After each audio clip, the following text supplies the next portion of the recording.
जनवर वाणी। जैन शासन के अनुसार इसको समझे कि हमारे जैन शासन में इसका क्या लेना और क्या देना है, क्योंकि हर दर्शन में अपनी अपनी मान्यता है। लेकिन मैं अभी जैन शासन की मान्यता की चर्चा करता हूँ। एक पूर्ण की पूरा ये मकर संक्रांति का ये जो दृश्य अपने सामने आता है, तो इसको अगर हम देखें तो ये दक्षिणायन से उत्तरायण की ओर जाने वाला एक भौगोलिक घटना है।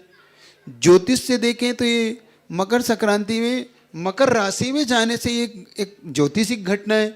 और अगर हम जैन शासन के अनुसार देखें तो जैन शासन के अनुसार ये घटना भरत चक्रवर्ती को लेके विशेष तौर से जो उन्होंने दान इत्यादि उन्होंने जो विशेष तौर से लोगों को जो कुछ दिया और बताया, वो अब यही प्रचलन धीरे धीरे जब हमारे इस देश में आया तो ये अलग अलग रूपों में जाने लगा।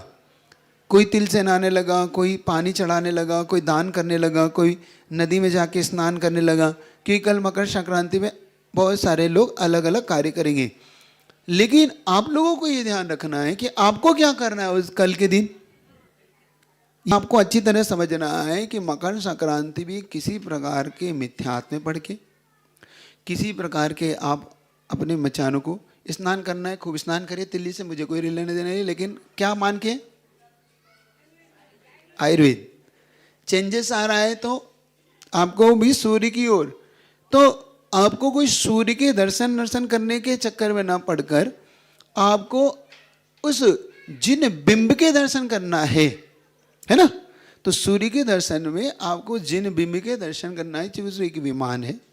तो हम सबसे अच्छा है कि हम जिनालय पहुँचे, जिनालय में भगवान की ओर दृष्टि लगा के उसका इमेजिंग करें, उसकी ओर दृष्टि लाएं और हम वहीं से उस जिन बिंब को नमस्कार करें।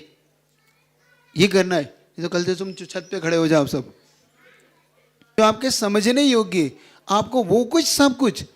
तो कल के दिन जितने भी जैनी लोग हैं, कल के भी जितने भी लोग जो वीतरागता को मानने वाले हैं, विशेष तौर से कल भगवान के उस जिन बिंब को लेके आप लोग जिनालय में जाइए और प्रार्थना करिए कि जैसे उस भरत चक्रवर्ती को वो जिन बिंब दिखे, वैसे ही मैं उन जिन बिंब को तो नहीं देख पा रहा हूँ, लेकिन उन्हीं जिन बिंबों का मस्त अभिषेक करके मैं भक्ति कर रहा हूँ। बस ये मेरा थॉट्स है। बस इस विचार से जुड़ के करिए, क्योंकि हमारा कनेक्शन भावात्मक उससे जब जुड़ाव होगा, हम उनसे जुड़ाव भावात्मक रूप से जुड़ेंगे तो हम वहाँ लाभ ले सकते हैं जो हमें आज तक नहीं मिलता। हमें किसी चीज़ में नहीं पड़ना, हमें, क्योंकि ये जल देने से हमारा कोई कार्य नहीं सिद्ध होगा। हमें तो हमारे शासन में जो व्यवस्था है उन व्यवस्थाओं को समझ के इस कार्य को आगे बढ़ाना है। दान देना है तो कल विशेष तौर से पूना वालों का तो पुण्य है कि उनके पास तो मुनि महाराज है दान देने के लिए। उन्हें कहाँ जाना है दान देने, और किसी जगह जाना ही नहीं है। संक्रांति के दिन जो दान की परंपरा है विशेष तौर से वो लेके, दूसरी जो भगवान को अभिषेक की परंपरा है जो विशेष तौर से आपको करना है।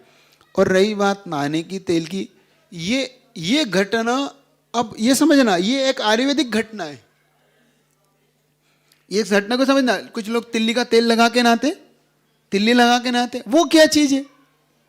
हर चीज का, क्योंकि हमारे यहाँ पर सबसे बड़ी क्या है समस्या कि आपको अगर सीधी सीधी बात बताई जाए तो आपको दिमाग में नहीं बैठती, आपको अलग ढंग से समझाई जाए तो बैठती है।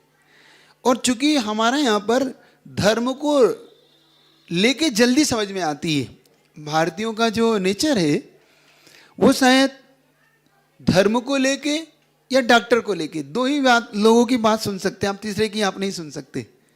या तो आपको धर्म से लेके कोई उसको समझाया जाए तो आपके दिमाग में जल्दी बैठती है, या डॉक्टर आपको समझाए रोग को, दवाई को लेके तो आप बैठते, नहीं तो आप किसी की नहीं मानते। अब इसका आयुर्वेद से क्या लेन देन था?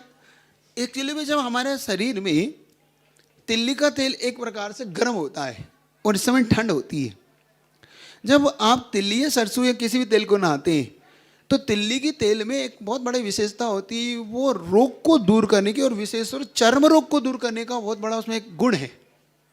आप किसी भी आयुर्वेद के तेल में जाएंगे तो चर्म रोग के लिए उसका बेस्ट तिल्ली का तेल ही होगा।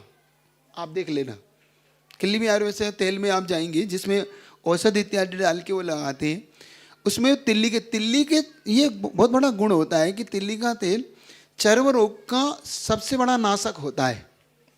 और इस समय जब संक्रांति होती है तो हमारे शरीर में भी परिवर्तन आता है, क्योंकि इस समय आप बहुत सारे भोज्य पदार्थों में गर्म चीज़ें लेते हैं, आप अपने इस ठंड के दिनों में बहुत सारी ऐसी चीज़ों को लेते हैं, तो शरीर में आपको बहुत सारे चर्म रोग होने की संभावना होती है। देखना